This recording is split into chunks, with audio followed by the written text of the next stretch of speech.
Magandang araw sa lahat ng tagapakinig dito sa Tamokski TV. Ang kwento natin ngayon ay tungkol sa isang batang pulubi na naglakas loob lumapit sa isang napakamakapangyarihang bilyonaryo upang humingi ng tulong para sa kanyang buhay. Ngunit hindi niya akalain na ang simpleng paghingi ng tulong na iyon ay maghahatid sa kanya sa pintuan ng isang napakalaking mansyon. At sa mismong loob ng mansyong iyon, isang lumang larawan sa dingding ang magpapamutla sa kanya. Isang larawan ng kanyang sarili noong bata pa siya kasama ang kanyang ina. Sino nga ba ang bilyonaryong ito sa kanyang buhay? At anong lihim ang tago ng nakaraan na unti-unting mabubunyag sa kanyang pagtapak sa mansyong iyon? Manatiling nakatutok dahil ang bawat kwento ay punong-puno ng misteryo at matinding emosyon na tiyak na mag-aabang sa inyo hanggang sa uli. Kaya naman hindi ko na po patatagalin ang ating kwento. Tara po at simulan na po natin. Sa gitna ng maingay, mabilis at tila walang pakialam na lungsod ng Maynila, may isang batang patuloy na nakikipagsapalaran sa lupit ng tadhana. Siya si Joselito. Sa edad na 12 taon, wala na siyang magulang na maaasahan. Ang kanyang mahal na ina ay pumanaw noong siya ay napakabata pa lamang dahil sa isang tragikong aksidente sa kalye.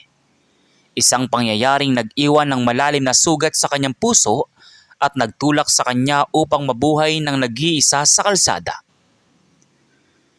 Araw-araw, ang tunog ng mga bosina ng sasakyan at ang init ng semento ang kanyang nakagisnan. Ngunit sa araw na ito, iba ang pakiramdam ng hangin. Masungit ang kalangitan sa Maynila, ang madilim na ulap ay mabilis na nagdala ng malakas na buhos ng ulan. Habang ang mga tao ay nag-uunahang maganap ng masisilungan, si Joselito ay nakatayo sa labas ng isang napakalaki at marangyang restaurant sa distrito ng Makati. Basang-basa ang kanyang manipis at may punit na damit. Manginig-nginig ang kanyang katawan sa lamig habang ang kanyang tiyan ay kumakalam sa matinding gutom. 2 araw na siyang hindi nakakakain ng maayos na pagkain. Kaya ko pa to. Kailangan kong makahanap ng kahit konting maintindihan ng kalagayan ko ngayon. Panginoon, tulungan niyo po ako kahit ngayong araw lang. Sa harap ng marangyang restaurant, isang kulay itim at makintab na mamahaling sasakyan ang dahan-dahang huminto. Agad na tumakbo ang gwardiya ng restaurant habang may hawak na malaking payong upang pagbuksan ng pintuan ang sasakyan. Mula sa loob ng kotse, bumaba ang isang lalaking may katangkaran.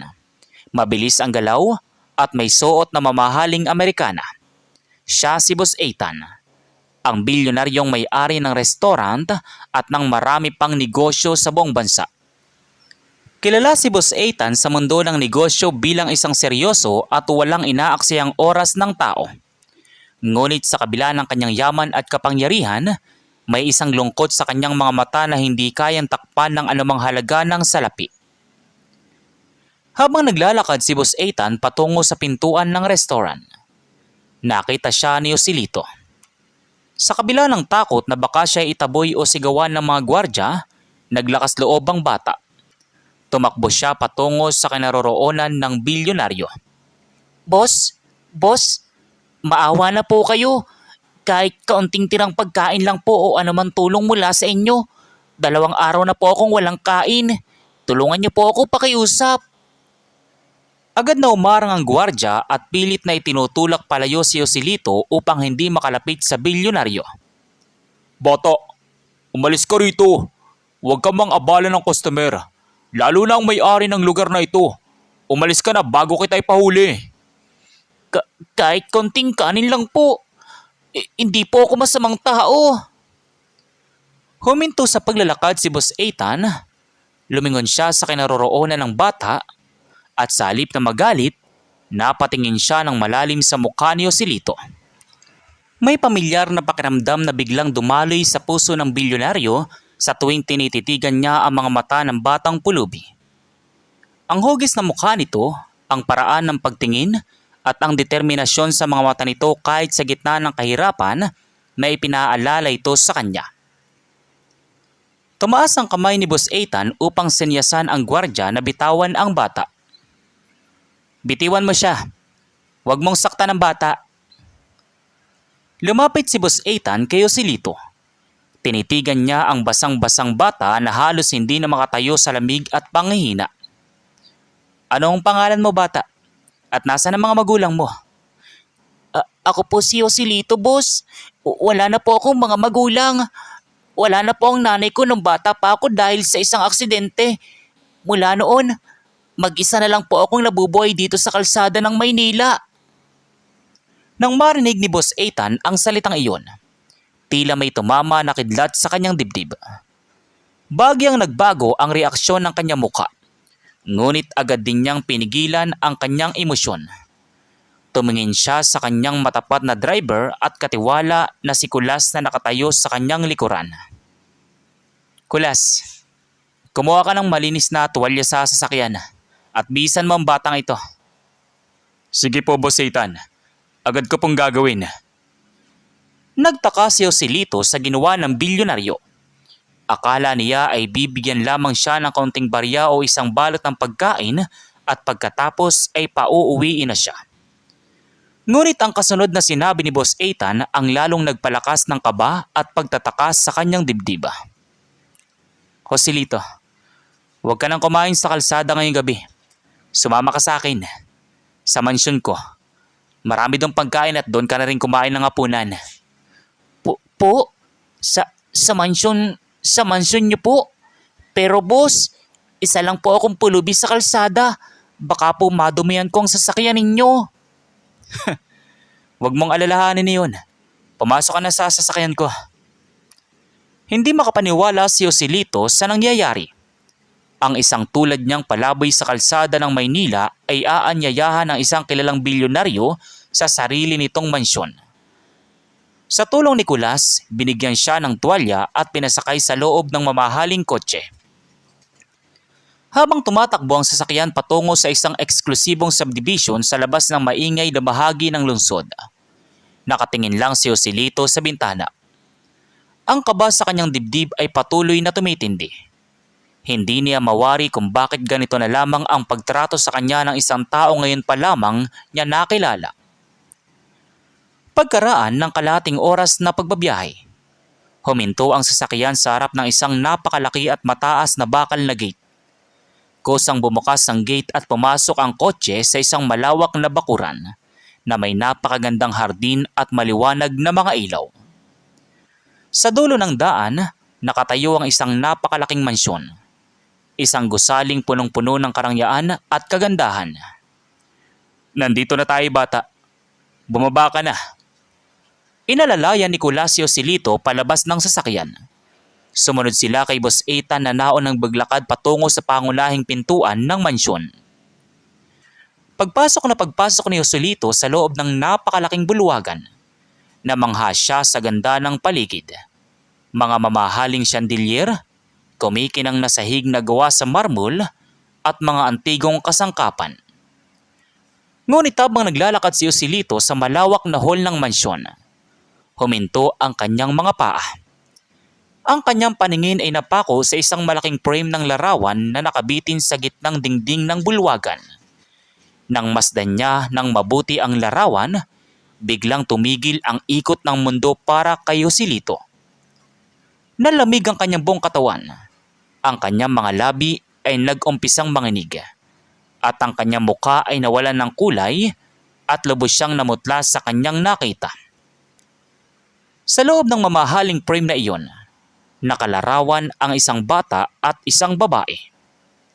Ang batang nasa larawan ay walang iba kundi ang kanyang sarili noong siya ay napakabata pa.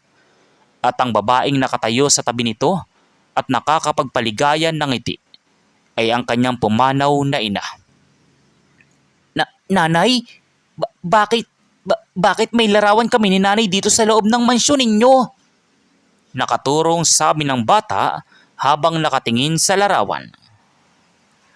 Tila huminto ang tibok ng puso ni Joselito habang nakatitig sa malaking larawang nakasabit sa gitna ng bulwagan. Ang malamig na hangin mula sa aircon ng mansyon ay mas lalong nagpalakas sa panlalamig ng kanyang katawan. Namumutla, nanginginig ang mga kamay at halos hindi makahinga. Itinaas ng bata ang kanyang daliri patungo sa larawan. Nakatayo doon ang kanyang ina. Ang pamilyar na ngiti na gabi-gabi niyang napapanaginipan, ang mga matang puno ng pagmamahal na huli niyang nakita bago ito nawala sa kanya ng tuluyan dahil sa aksidente noong siya ay 5 taong gulang pa lamang. At sa tabi ng kanyang ina sa larawan, naroon ang isang maliit na bata, ang kanyang sarili. Si nanay nga. Bakit may larawan kami ni nanay dito sa loob ng mansyon ninyo? Sino po ba talaga kayo, boss? Bakit mo ako dinala rito? Sumikdo ang dibdib ni Joselito. Ang unang pumasok sa kanyang isip ay takot. Baka may masamang balak ang bilyonaryo sa kanya. O baka may kasalanan ang kanyang pamilya rito noong araw. Napaatras siya ng ilang hakbang.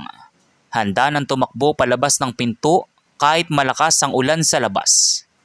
Ngunit bago pa siya makakbang patungo sa pintuan, narinig niya ang isang malalim na buntong hininga mula sa kanyang likuran.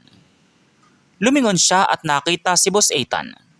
Ang bilyonaryong kilala sa pagiging matigas at seryoso sa negosyo ay may mga luwang unti-unting pumapatak mula sa kanyang mga mata. Huwag kang matakot, Joselito. Huwag kang matakot. Huwag kang tumakbo. Pakiusap. Lumapit si Boss Ethan sa larawan. Dahan-dahan niyang itinataas ang kanyang kanang kamay upang haplusin ang glass frame kung saan nakalimbag ang mukha ng ina ni Joselito at ng maliit na bata. Sa mga sandaling iyon, nawala ang aura ng pagiging makapangyarihang negosyante. Ang nakatayo sa harap ni Joselito ay isang lalaking nawala ng pinakamahalagang bahagi ng kanyang buhay. Dumating ang isang matandang babae na may dalang malinis na tuwalya at mainit na sabaw. Siya si Manang Teresa, ang matagal nang tagapangalaga ng mansyon. Nang makita ni Manang Teresa ang mukha ni Joselito, napahinto rin ito at napahawak sa kanyang dibdib. Diyos ko po, Boss Ethan, siya na po ba iyan? Siya na po ba ang batang halos 10 taon niyong pinapahanap? Tumingin si Boss Ethan kay Manang Teresa at dahan-dahang tumango. Pagkatapos ay muli siyang umarap kay Joselito. Lumuhod ang bilyonaryo sa tapat ng bata. Isang bagay na hindi kailanman nakitang ginawa ng isang taong tulad niya upang maging kapantay ang paningin ni Joselito. Joselito, alam kong nagugulumihanan ka sa mga nangyayari. Alam kong natatakot ka. Pero gusto kong malaman mo na hindi aksidente ang pagkikita natin sa labas ng restoran ngayong gabi. Hindi po aksidente. Paano niyo po nakuha ang picture na yan? At bakit po itinago ang larawan namin ni nanay sa ganitong kalaking bahay? Dahil ang babaeng nasa larawan, ang iyong nanay, ay ang nag-iisang babaeng minahal ko ng buong puso. Siya ang aking asawa, Joselito. Parang pinagbagsakan ng langit si Joselito sa kanyang narinig. Napatingin siya sa larawan, pagkatapos ay kay Boss Ethan. Ang kanyang isip ay hindi agad makapaniwala sa katotohanang ibinubunyag sa kanya. Asawa? Ibig niyo pong sabihin, kayo po ang... Pumatak na ang luha sa mata ni Boss Ethan. Ako ang iyong ama, Joselito. Ako ang ama na nawala sa iyo nung bata ka pa. Natahimik ang buong bulwagan. Ang tanging naririnig lamang ay ang patak ng ulan sa labas ng mansyon at ang mahinang pagikbi na matandang si Manang Teresa sa gilid. Ngunit sa halip na matuwa o yumakap, naramdaman ni Joselito ang pag-usbong na matinding galit at sakit sa kanyang puso. Kung kayo ang tatay ko, kung bilyonaryo kayo at napakayaman nyo, bakit nyo kami pinabayaan? Bakit nyo hinayaan na mamatay si nanay sa kalsada? Bakit nyo ako hinayaan magpalaboy-laboy, magutom at matulog sa simento ng napakaraming taon? Sinungaling kayo! Tumalikod si Joselito at nagtatakbo patungo sa pinto.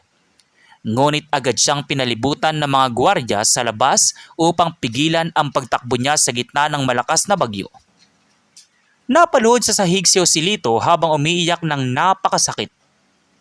Lumapit si Boss Ethan at dahan-dahang umupo sa tabi ng bata sa sahig. Hindi niya pinansin ang dumi sa damit ng bata o ang basang sahig. Galit ka at may karapatan kang magalit. Pero pakiusap, pakinggan mo ang buong katotohanan. Noong bata ka pa, bago mangyaring aksidente, may mga masasamang taong nagtangkang gumawa ng masama sa ating pamilya dahil sa aking negosyo. Pilit ko kayong itinago ng nanay mo para sa inyong kaligtasan. Ngunit isang gabi, habang wala ako sa bansa, itinakas ka ng nanay mo dahil sa takot. Pero bakit hindi nyo kami inalap? Hinanap ko kayo araw at gabi. Ginamit ko ang lahat ng yaman ko. Ang lahat ng koneksyon ko sa Maynila at sa buong bansa. Nalaman ko na lamang ang tungkol sa aksidente nung huli na ang lahat. Sabi ng mga pulis nung panahon iyon, nawawala ang batang kasama sa aksidente. Hindi ko alam kung buhay ka pa o patay na. Pero hindi ako sumuko.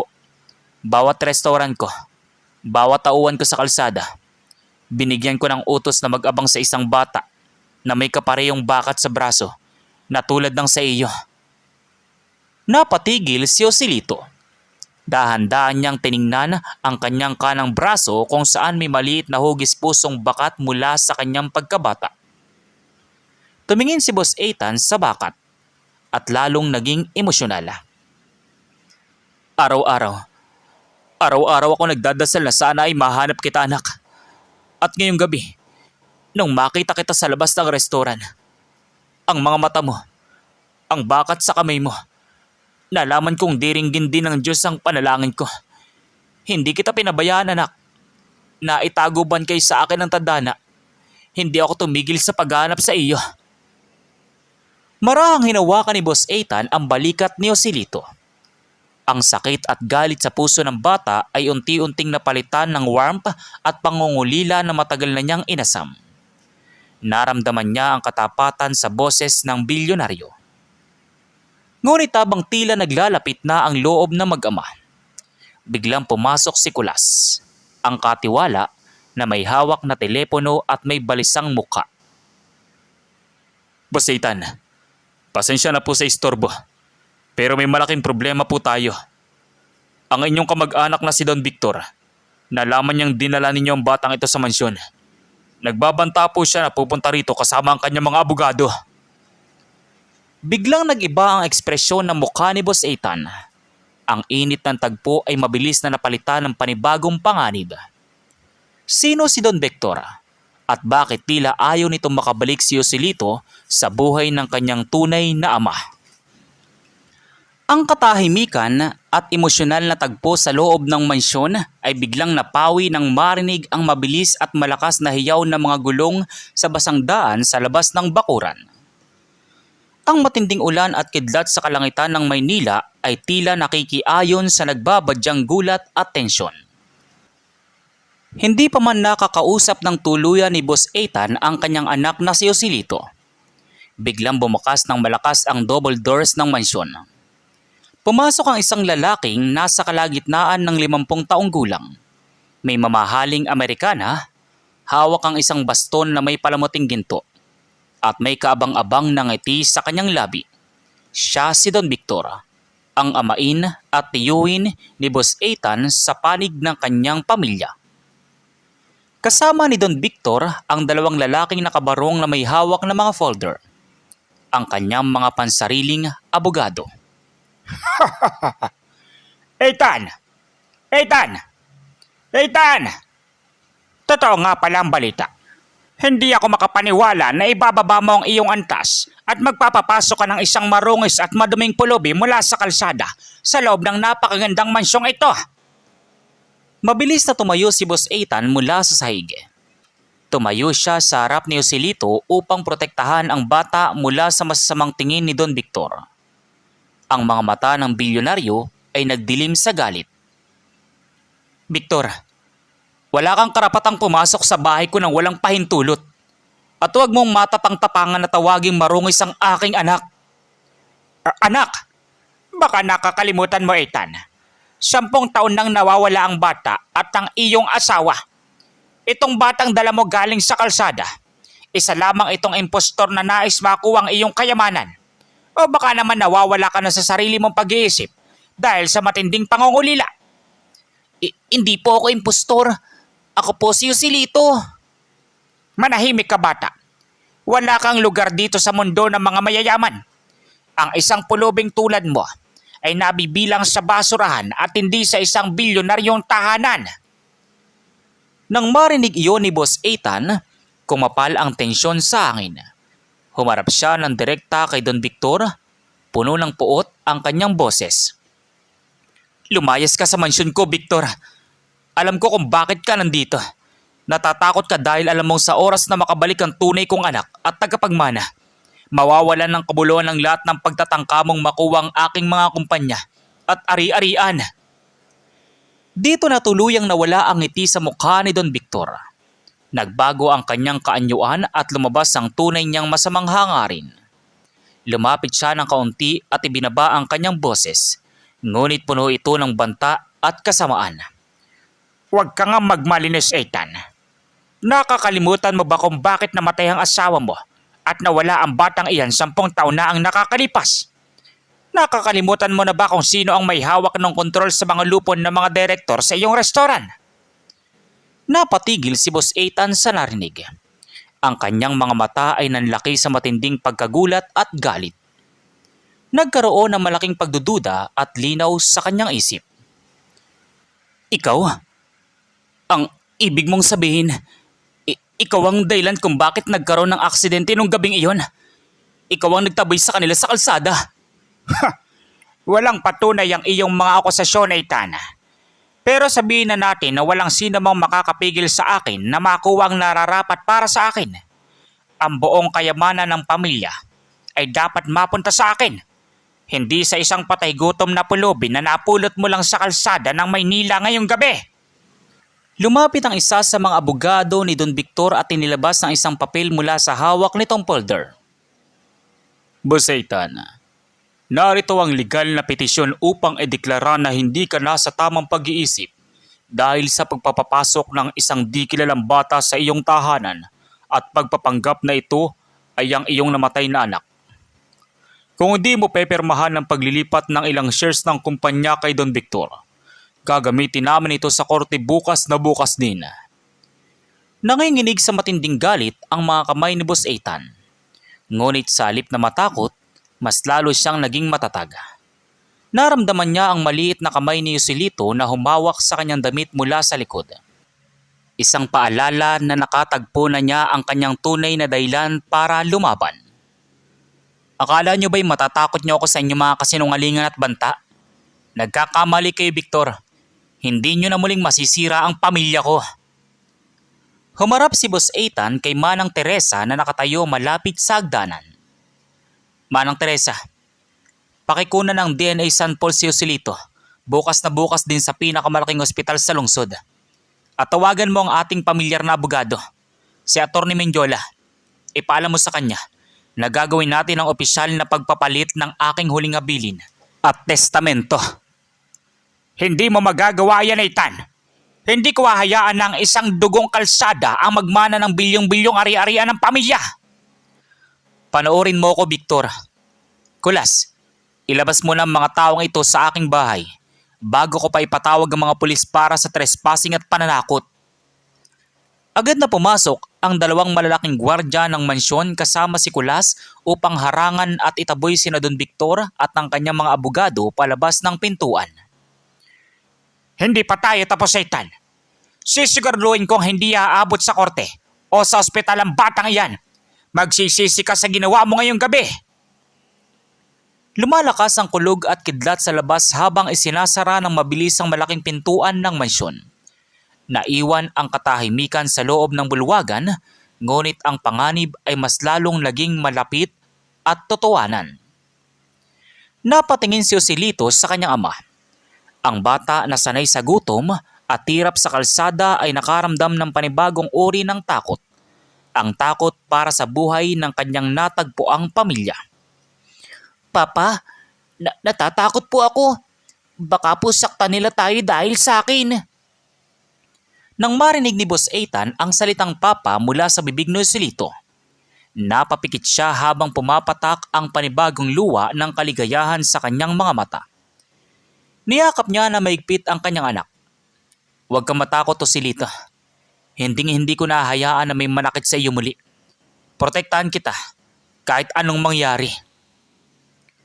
Ngunit habang nagpapalakas ng loob ang mag-ama, hindi nila alam na sa labas ng mansyon, sa gitna ng kadiliman at malakas na ulan, may isang misteryosong sasakyan ang nakatambay sa tabi ng kalsada at may isang taong nagmamatiyag sa bawat kilos sa loob ng bahay.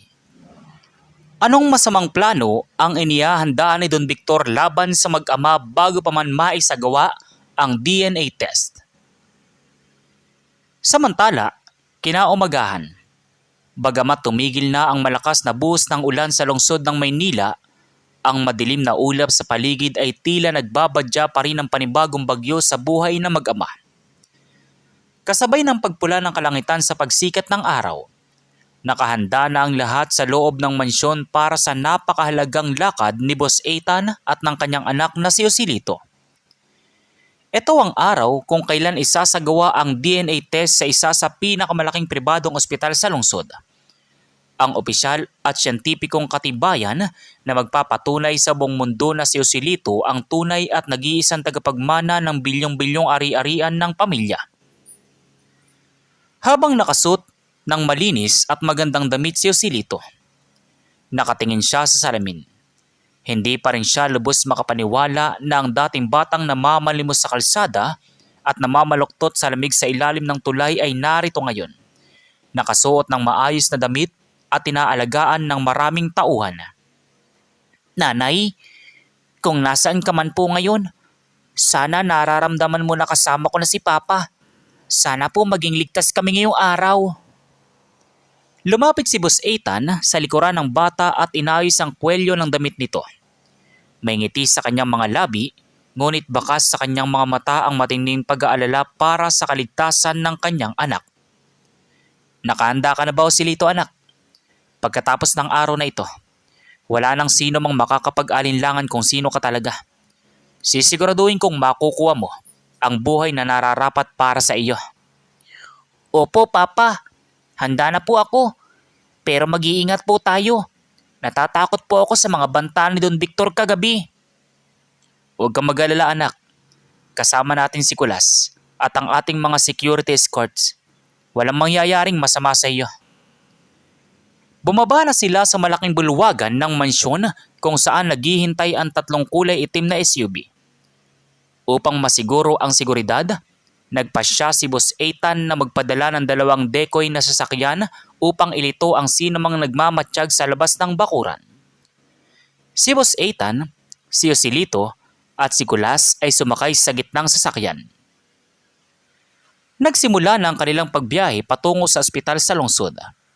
Sa unang ilang kilometro, tila tahimik at maayos ang lahat. Ngunit habang binabagtas ng kanilang konboy ang isang medyo tiwangwang at maburol na kalsada patungong highway, biglang nagbago ang ikot ng tadhana. Mula sa magkabilang gilid ng kalsada, 2 malalaking truck ang mabilis na umarurot at pumuwesto sa unahan at tulihan ng konboy. Hinarangan ng unahang truck ang daan ng unang SUV, habang ang huliang truck naman ay sumara sa daan sa likod.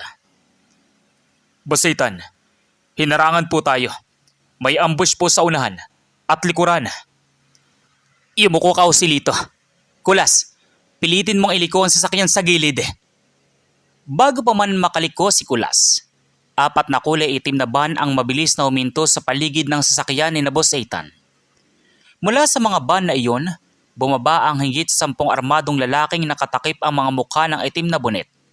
May hawak silang mga bakal at matataas na kalibre ng baril. Agad na pinalibutan ng mga armadong lalaki ang SUV ni Boss Ethan. Ang mga tauhan sa 2 security convoy ay pilit na lumaban. Ngunit mabilis silang na-corner at napigilan ng mas maraming bilang ng mga kalaban. Isang matangkad na lalaki na tila leader ng mga umatake ang lumapit sa pintuan ng SUV ni Boss Ethan at malakas na itinutok ang dulo ng kanyang baril sa bintana ng sasakyan. Lumabas kayo dyan. Kung ayaw ninyong sabog ang sasakyang ito, ibigay niyo sa amin ang bata at walang mamamatay. Sabi ng leader. Nang marinig ni Joselito ang sigaw ng lalaki, nagunahan sa pagpatak ang kanyang mga luha sa matinding takot. Kumapit siya ng napakaigpit sa damit ng kanyang ama. Papa, ayoko pong sumama sa kanila. Papa, tulungan niyo po ako. Hindi ko ibibigay ang anak ko sa inyo. Kahit buhay ko maging kapalit. Hindi na nag-aksaya ng oras ang mga nakatakip na lalaki. Ginamit nila ang malalaking bakal upang basagin ang bintana sa gilid ng sasakyan. Sa gitna ng pagkabasag ng bubog at kaguluhan, pilit na binuksan mula sa labas ang pintuan at tinawakan ng dalawang lalaki ang mga bisig ni Joselito upang hilahin ito palabas. Papa, bitawan niyo ako. Papa! Bitawan yung anak ko! Lumaban si Boss Ethan ng buong lakas. Pinalo niya ang isa sa mga humahawak sa bata. Ngunit isa pang lalaki ang sumuntok sa kanyang tiyan at pinalo siya ng baril sa ulo. Bumagsak si Boss Ethan sa sahig ng sasakyan. Sugatan at dumidilim ang paningin. Papa! Papa! Sa kabila ng sugat sa ulo at pag-agos ng dugo sa kanyang mukha, pilit na gumapang si Boss Ethan patungo sa pintuan.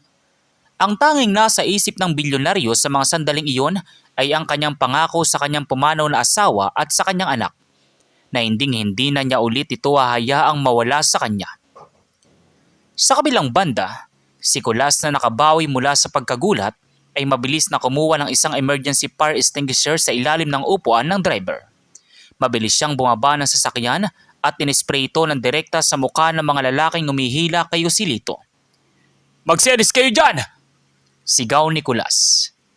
Dahil sa matinding usok at white powder mula sa fire extinguisher, nabulag at napaubo ang mga umaatake dahilan upang mabitiwan nila ang bata.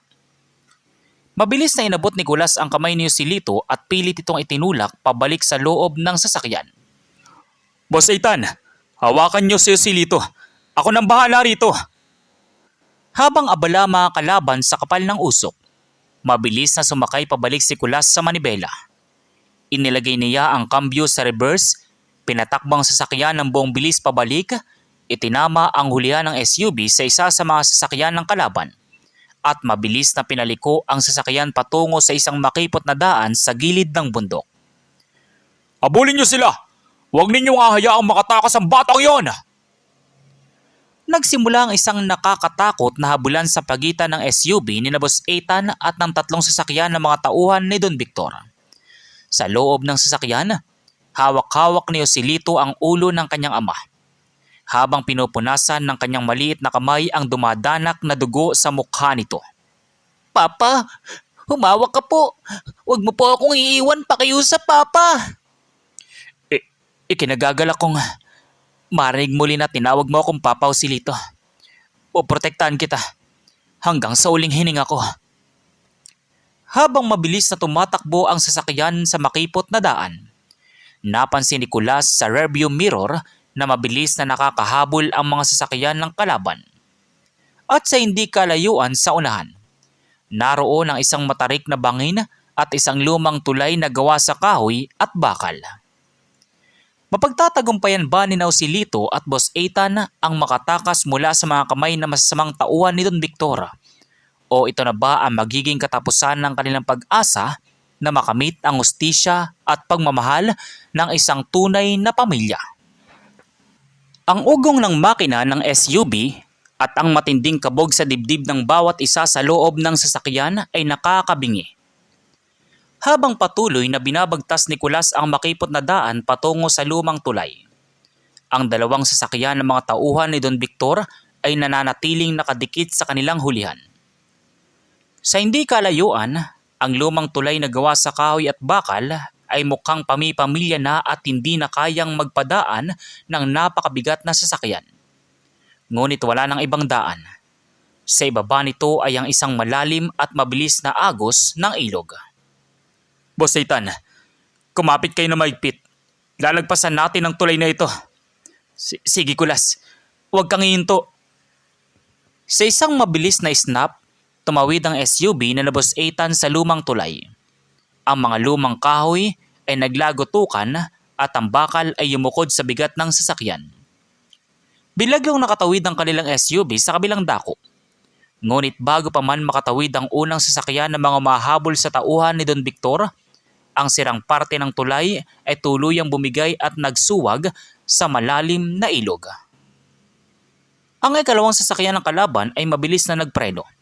Hindi na makatutuloy at naputol ang habulan sa gitna ng daan.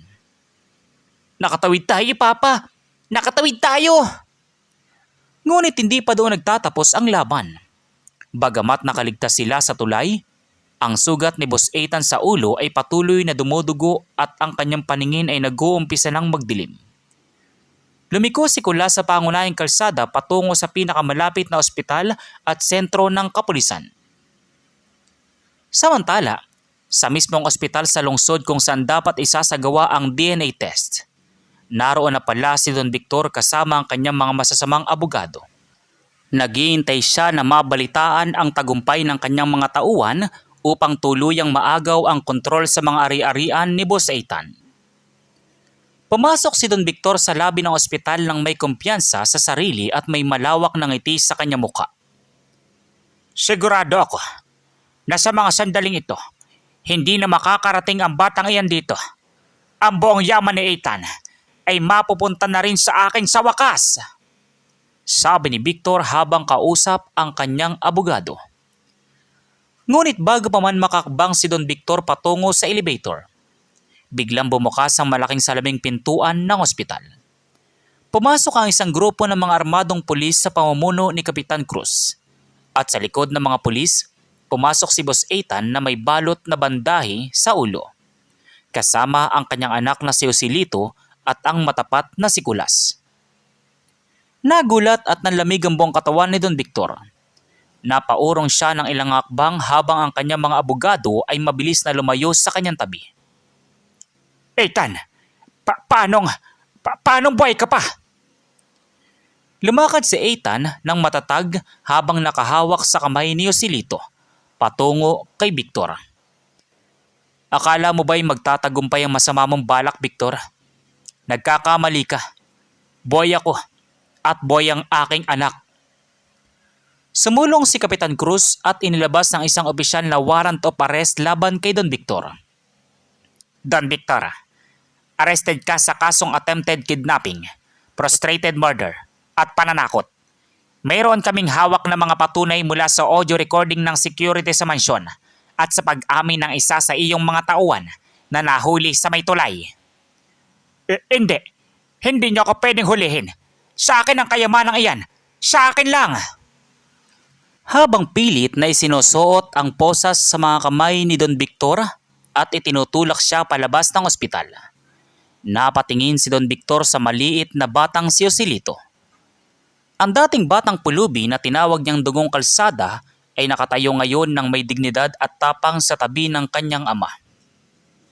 Matagumpay na naisagawa ang DNA test sa ospital noong araw na iyon. Pagkaraan ng ilang araw, ang resulta ay opisyal na lumabas. 99.9% na napatunayan na si Joselito ay ang tunay at nag-iisang anak ni Boss Ethan. Samantala, lumipas ang 5 taon. 5 taon ang mabilis na lumipas mula noong gabing iyon sa gitna ng ulan. Ang buhay sa Maynila ay patuloy na gumagalaw. Ngunit para kay Joselito, ang mundo ay tuluyan ng nagbago.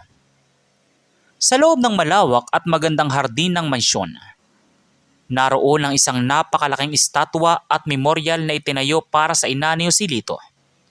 Araw-araw ay may mga sariwang bulaklak na inilalagay doon. Si Joselito ay 17 taong gulang na ngayon.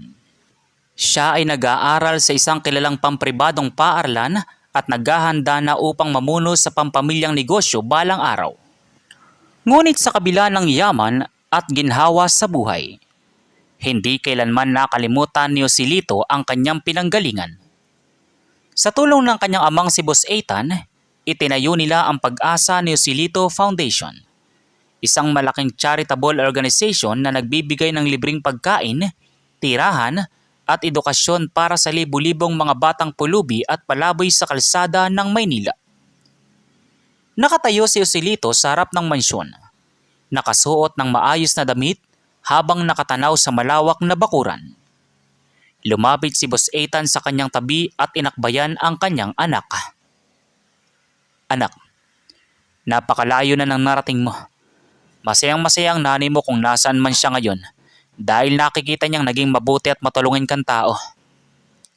Salamat po, Papa. Kung hindi niyo po ako pinatuloy sa mansyong ito nung gabing iyon, habang ako'y gutom at basang-basa sa ulan, baka wala na ako ngayon. Ipinangangako sa sarili ko at kay nanay na gagamitin ko ang perang ito para makatulong sa iba pang katulad ko. Mula sa pagiging isang batang pulubi na walang maaasahan sa kalsada, si Joselito ay naging simbolo ng pag-asa, pagmamahal at hustisya.